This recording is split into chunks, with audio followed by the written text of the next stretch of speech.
Let's all welcome contestant number 6, Zymon Mackenzie Q. Pereira.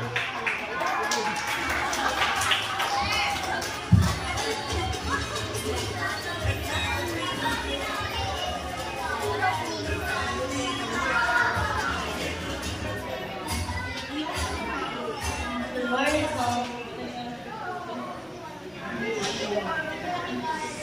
Anybody?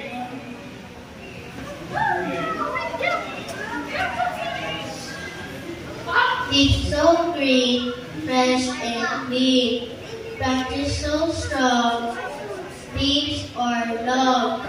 Home for the bird, shade for the herd.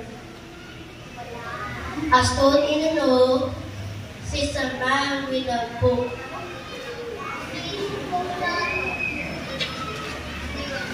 The chair where I sit, the table where I eat, the bed where I sleep,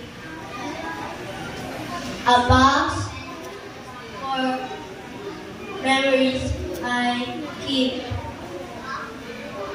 When I look at the tree, I wonder with me how man could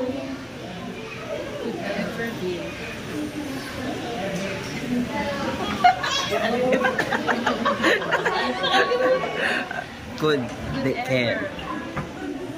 how man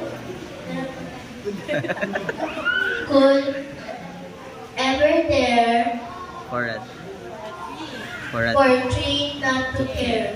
Yay! Okay, thank you, Zymon. Well done. Almost there.